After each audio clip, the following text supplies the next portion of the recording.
When I walked out that door, I was just the unwanted daughter-in-law. A year later I came back, and they didn't even recognize the woman I had become. This is the story of how my husband's family broke. Me dismissed me and thought I'd stay down forever, until I returned not for revenge, but for justice. When I walked out that door, I was just the unwanted daughter-in-law. A year later I came back, and they didn't even recognize the woman I had become. Let me take you back to where it all started. When I married Ethan, I believed I had finally found my forever home. He was charming, attentive, and promised to stand by me no matter what. But little did I know I wasn't just marrying him. I was marrying into his family, too. And they made it very clear from day one I wasn't welcome. Ethan's mother, Margaret, barely looked me in the eye at our wedding. His sister, Chloe, muttered snide comments whenever I entered the room. Even his father, who seemed polite at first, never spoke up for me when things got ugly. I was the outsider, the girl who wasn't good enough. And Ethan, he said nothing. Every time I tried to tell him how they treated me, he'd wave it off. They just need time, he'd say. You're overthinking it. But it wasn't in my head. It was real. Margaret criticized everything I did. If I cooked, it was too salty. If I cleaned, she'd redo it, muttering under her breath about how girls these days don't know anything. Chloe, she once laughed in my face and said, "You're just a convenience for Ethan. He'll get bored." It hurt. But I stayed silent for love for peace. One evening, things reached a boiling point. It was Ethan's birthday, and I'd spent days planning a surprise dinner for him at home. I cooked all his favorite dishes, decorated the dining room, and even found a rare vintage watch he'd once mentioned in passing. I wanted him to feel special. But when Ethan came home, he had guests. His family. I hadn't been told. Margaret looked around at the table and said with a fake smile, "Well, this is cute." Chloe smirked and said, "You sure she's not trying too hard?" They sat down anyway, acting like they owned the place. And Ethan, he laughed with them, ignored the effort I'd made, didn't even thank me. I felt invisible. But it got worse.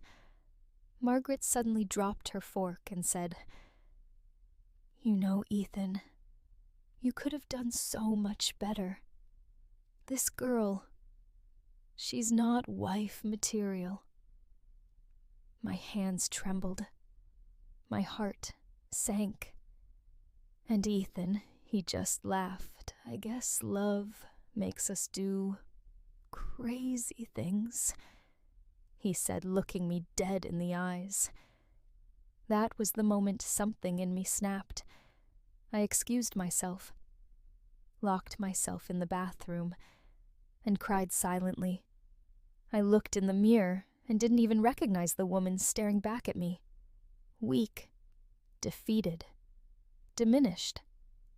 I packed a small bag that night. Just a few clothes, my ID, and the little bit of savings I had managed to stash away. I didn't even leave a note. As I stepped out into the cold night, I made a silent promise to myself. This isn't the end of my story. I took a bus to a different city. No plan, no job, no place to stay. Just freedom. At first it was hard. I slept in shelters, worked odd jobs, and cried myself to sleep more times than I can count. But with each passing day, I started rebuilding myself. I took online courses, learned new skills, and found a part-time job at a local coffee shop, where the owner, Maya, treated me with kindness I hadn't felt in years. Maya eventually became a mentor. She taught me about business confidence and resilience, and when she offered me a management role 6 months later, I knew things were finally turning. I started dressing differently, speaking up, and carrying myself like someone who mattered because I did matter. For the first time, I saw my own worth. 1 year after I left, I got a call from an old friend, back in my hometown. She told me Ethan's family was throwing a charity gala open invite, and she had managed to get me a ticket. "Just come to see how far you've come," she said. I hesitated. I wasn't the same woman they discarded, but did I want them to see who I had become? I didn't go to cause a scene. I didn't go for revenge. I went for closure. And when I walked into that room, in a sleek black dress, heels clicking against the marble floor, heads turned. Whispers followed me. Eyes widened. And Ethan's mother. She looked at me, really looked at me, and for the first time said nothing. Because she didn't recognize me. None of them did. But that was just the beginning. As I walked through the grand hall of the charity gala, all eyes were on me, but not in the way they used to be. This time it wasn't pity or judgment. It was awe, confusion, curiosity. I wasn't the quiet, submissive girl they had once humiliated. I was confident, composed, powerful in my silence. Ethan spotted me from across the room. His drink froze halfway to his lips. Chloe nudged him with wide eyes, whispering something in his ear. Margaret, seated like a queen at the table, reserved for important guests, narrowed her eyes and tried to place me. I didn't give them the satisfaction of acknowledging their stares. Instead, I smiled at the people who mattered, new faces. Kind ones, people I had met over the past year, who respected me. One of the local entrepreneurs, who partnered with Maya's cafe, waved me over. He had invited me as his guest, believing I should network more, and I was grateful for the chance. As the night progressed, I caught snippets of whispers behind me. "Who is she? She looks like someone I've seen before. Wait. Is that Ethan's ex-wife?" The last one stung a little, but I held my head high. Later in the evening, as people moved about with glasses of champagne and polite smiles, I felt a tap on my shoulder. I turned. "Ethan, can we talk?" he asked, his voice low and unsure, so unlike the man who once laughed as his mother insulted me. I took a long sip of my drink and gave a calm nod. "Sure." We stepped out onto the balcony. The night air was cool, just like that night I walked away from him 1 year ago. "I didn't know you were back," he started. "You look different." "Better, you mean?" I said, arching an eyebrow. He chuckled nervously. "Yeah, better." There was an awkward silence, for he finally said, "Listen, I never got to say I'm sorry." I raised an eyebrow. "Sorry? For which part? Letting your family treat me like garbage, or standing there while they ripped me apart?" He sighed. "I messed up. I was stupid. I thought keeping the peace with them was the right thing, but it cost me you." I stared at him. His eyes were softer now, regretful even, but I didn't feel anything, not hate, not love, not longing. I just felt done. "Well," I said calmly, "I found peace. Just not with you." As I turned to go back inside, he stopped me. "Are you seeing anyone?" I laughed. "That's none of your business, Ethan." The nerve. Back inside, I bumped into Margaret near the restroom hallway. She stopped, arms crossed, clearly still trying to place me. "You look familiar," she said cautiously. "I should. I replied coolly. You used to criticize my cooking. Her eyes widened. Oh, you're her. I nodded. The girl who wasn't wife material. There was a long pause. Then surprisingly, she said I was wrong. I blinked. That was the last thing I expected. She added, You clearly turned out better than I imagined. That's because I left, I said with a small smile, and I stopped letting people like you define my worth. She stiffened but said nothing else, just walked away. The gala ended with me exchanging business cards with two women who were interested in opening a boutique cafe of their own. They'd heard about the shop I helped manage and wanted my input on design and operations.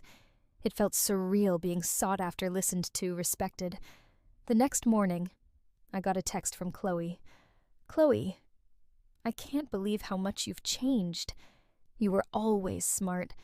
I just never saw it before. Want to grab coffee sometime?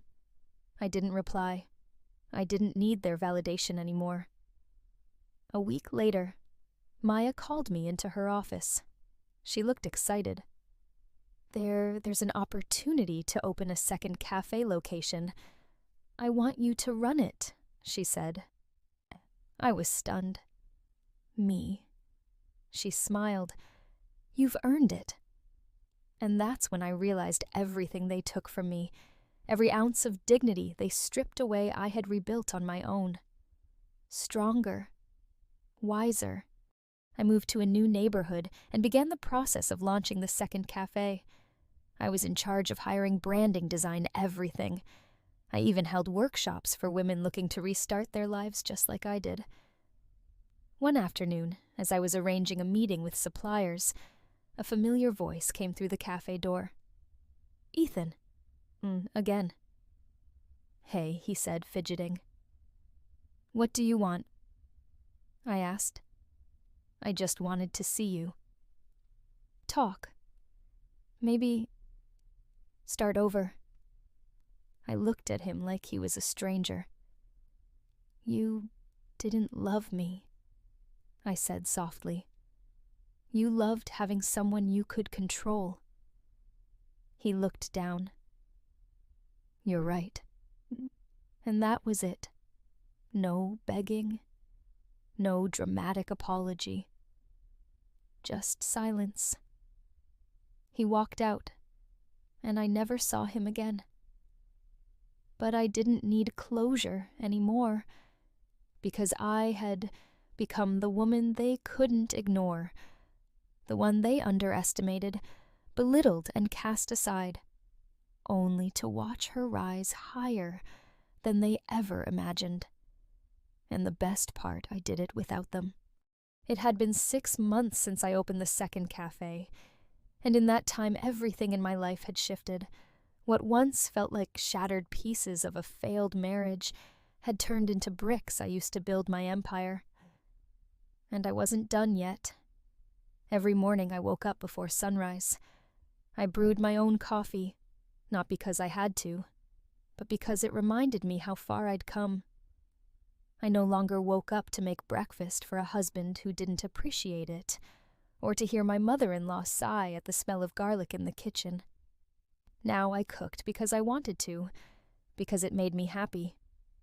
My cafe had grown into something more than just a business. It had become a community.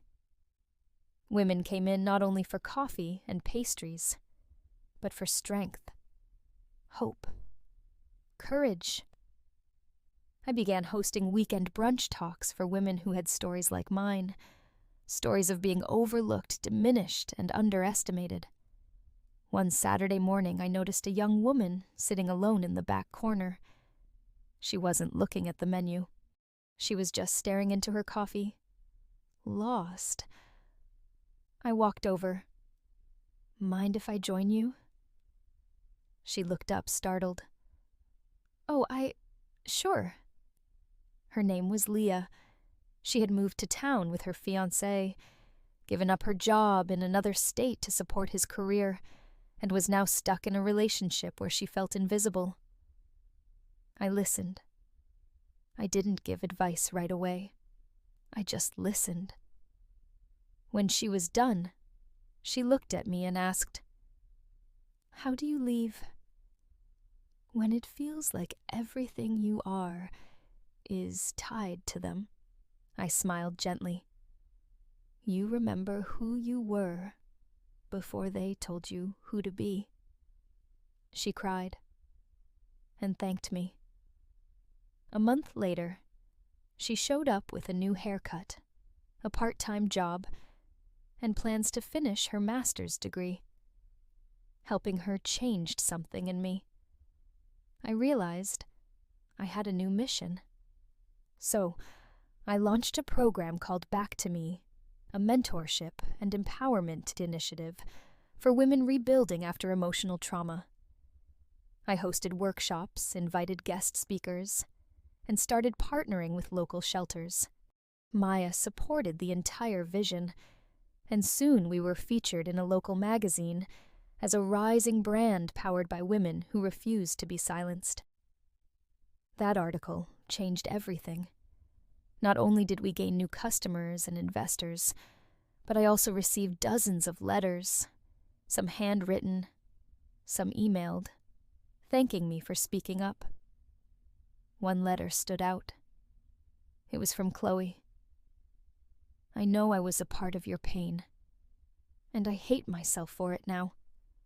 Ethan and I didn't last. He started controlling me too. I guess I was just the next person in line. I've started therapy, and reading about emotional abuse helped me realize how wrong I was. I'm sorry. I truly am." It was the first time she had taken any responsibility.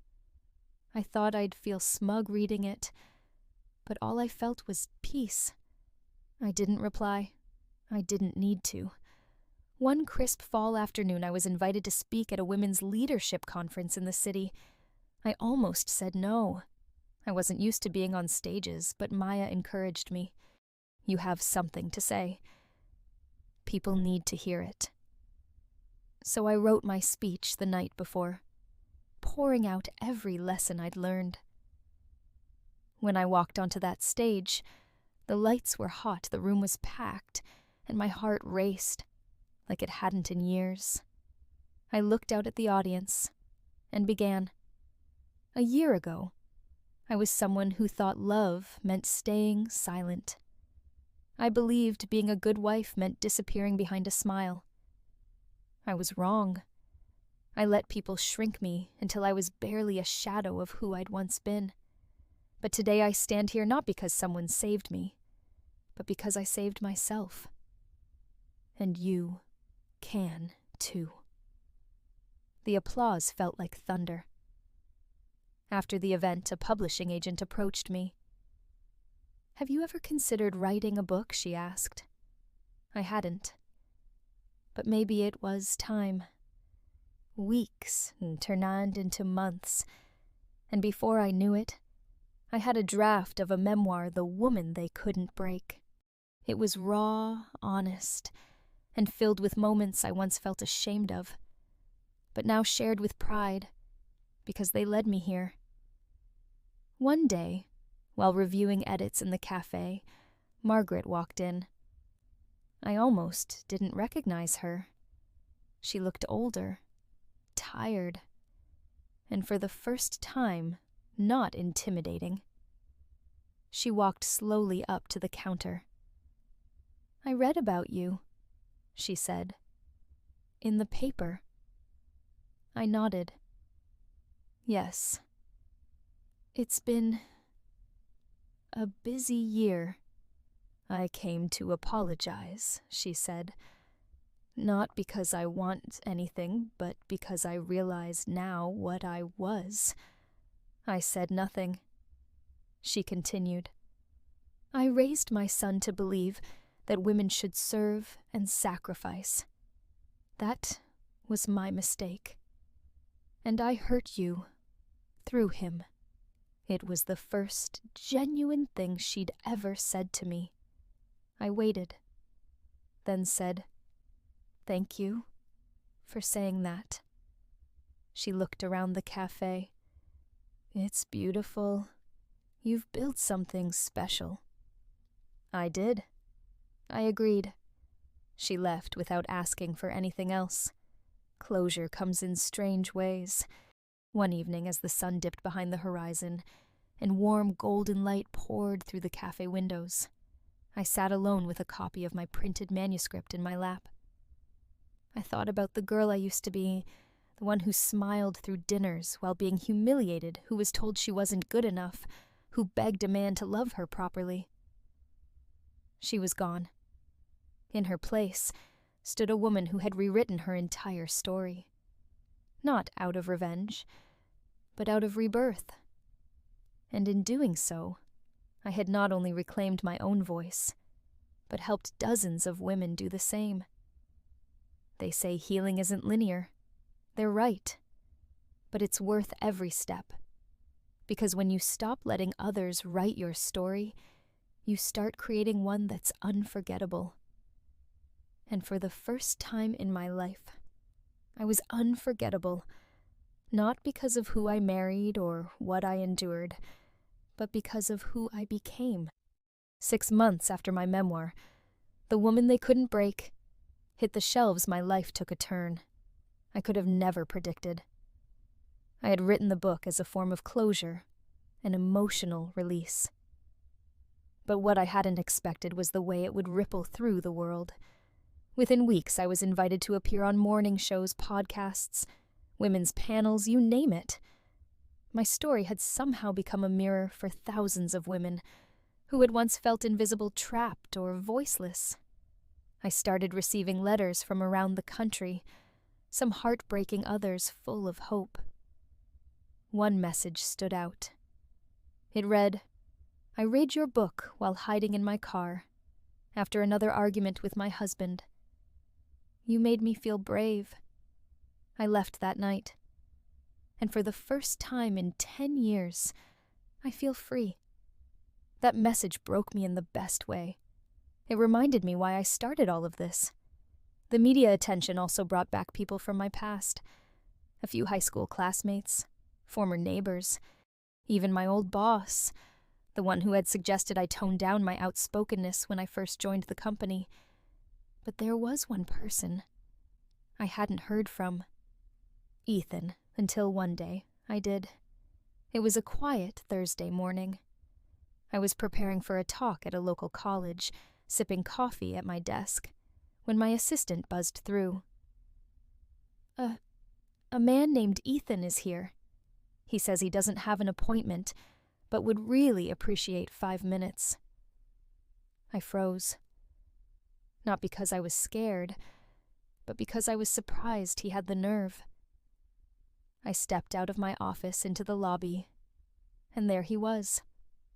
The same man who once belittled me, cheated on me, and gave my home away behind my back. But he looked different now, less polished, more hollow. "Hi," he said awkwardly, adjusting his collar. "You look great." "Thanks." "You don't," I replied, without a hint of malice, just honesty. He gave a dry chuckle. "I deserve that." I crossed my arms. "Why are you here?" He shifted uncomfortably. "I read your book." I waited. And I guess I came to say I'm sorry. I didn't realize how much damage I caused until everything crumbled. Of course it had crumbled. Men like Ethan build their lives on control. When that's gone, the whole thing collapses. I didn't come to ask for anything, he added. I just wanted you to know. You were right. About everything. For a moment I looked at him, not with hatred, but with distance. Like a painting I'd once stared at every day, that no longer matched my decor. "You're too late," I said calmly. "But thank you for saying that." He nodded and left. I didn't feel triumphant. I felt complete. The following week, I flew to New York for my first major speaking engagement, an invite-only women's summit, hosted by one of the most influential nonprofit organizations in the country. As I walked into the hotel ballroom, filled with powerful, brilliant women, I couldn't help but think back to the dinner table, where Margaret once told me to accept the affair with my sister. If only she could see me now. I took the stage in a tailored blue pantsuit, my armor, and looked out into the sea of women. My story began the moment I stopped waiting for someone to rescue me. I said, "We're not born weak. We're taught to shrink, but it's never too late to take up space again." That night, I received a standing ovation that lasted longer than I could have dreamed. But more than applause, I received connection. Real, raw, powerful connection. After the summit, an executive from a global nonprofit approached me. "We are launching a new initiative to support women recovering from emotional and financial abuse across developing countries," she said. "We think your story and your leadership could inspire millions." It was the opportunity of a lifetime. And I said, yes. Months later, I stood in a small community center in Kenya, surrounded by women who didn't speak my language, but whose eyes told me we were the same. Survivors, fighters, builders of new beginnings. With the help of translators and local leaders, I led empowerment workshops and helped launch micro-enterprise programs for women to start their own businesses. The mission wasn't charity, it was restoration. At night, I'd write in my journal by lantern light, smiling to myself. Once upon a time, I thought my life would always revolve around pleasing a man who didn't respect me.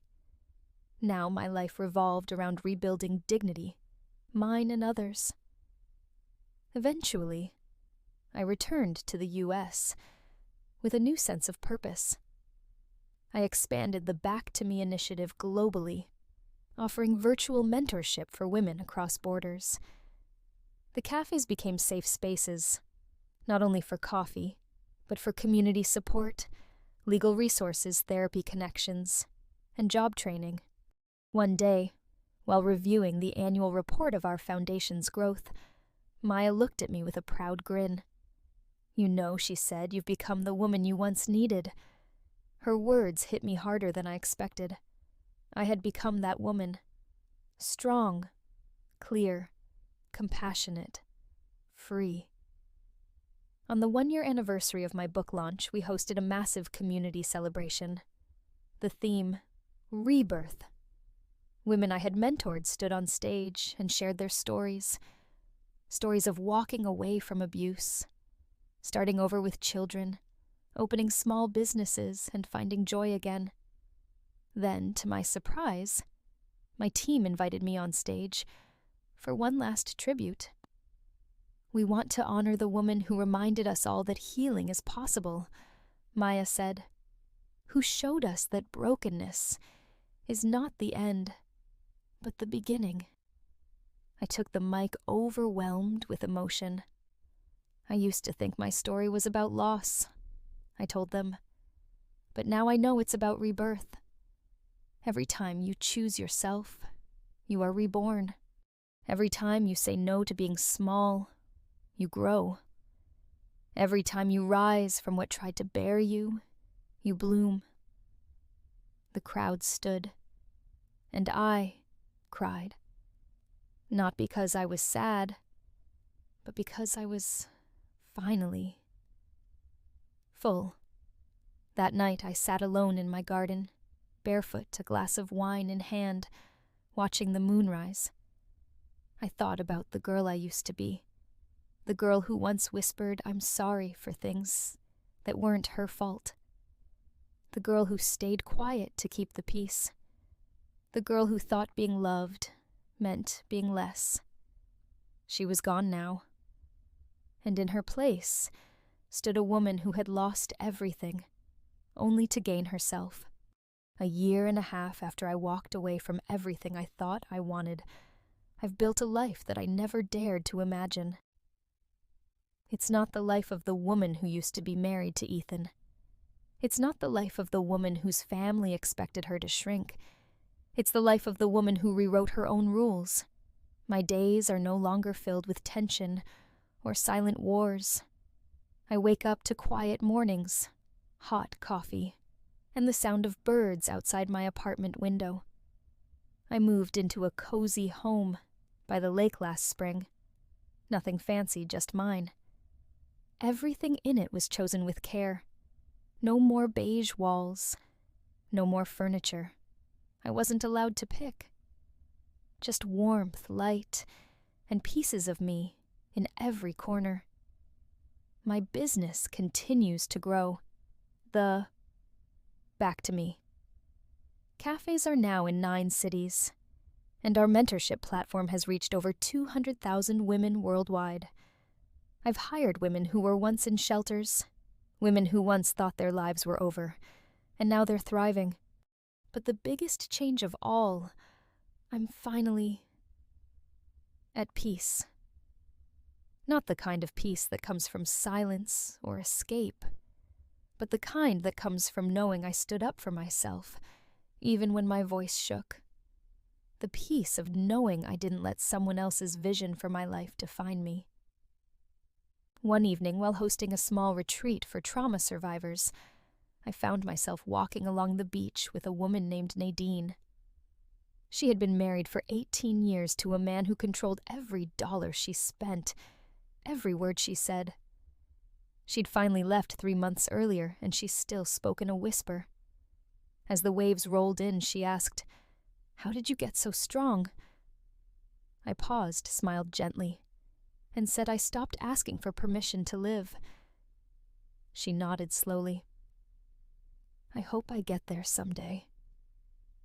"You will," I said, placing my hand over hers.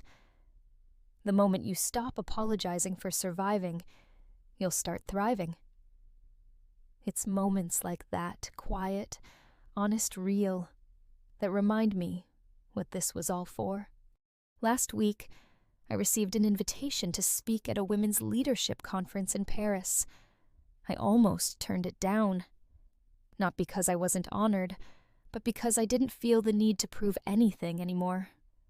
Then I realized something important. I wasn't going to prove anything. I was going to share. To show women that you don't have to be perfect, or unbreakable, or loud to be powerful. You just have to be willing to choose yourself, even when it's the hardest thing you'll ever do. So, I said yes, because I'm no longer afraid of being seen. And I'm no longer afraid of walking alone, because I know I never really am.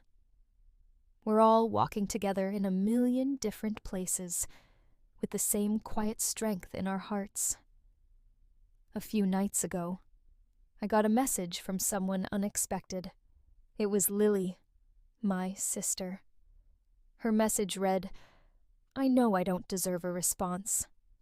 I just wanted you to know that I've spent the last year in therapy. I've read your book 3 times.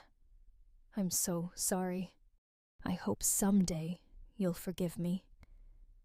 I stared at the screen for a long time, and then I let out a breath I didn't realize I'd been holding. I didn't write back. Not yet.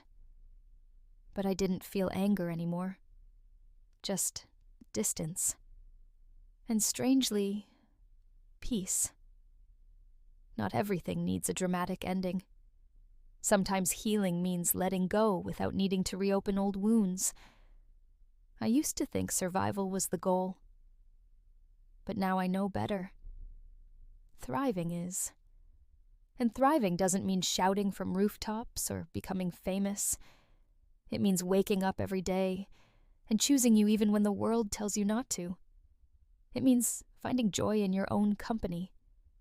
It means forgiving yourself for not knowing better and loving yourself for learning how. I don't know where life will take me next. Maybe more books. Maybe a foundation. Maybe just more slow mornings by the lake. But I know one thing for sure. I'm not afraid anymore. And I'll never let anyone take my voice or my peace from me again. If this story spoke to you, if you've ever felt being unheard or ready to take your power back, make sure to hit that subscribe button and join our community. On this channel, we share real stories that remind us we're never alone. Stories of betrayal, strength, redemption, and the kind of quiet power that changes lives. Like, comment, and share if this inspired you. And remember, you are not too broken. You are becoming. We'll see you in the next story.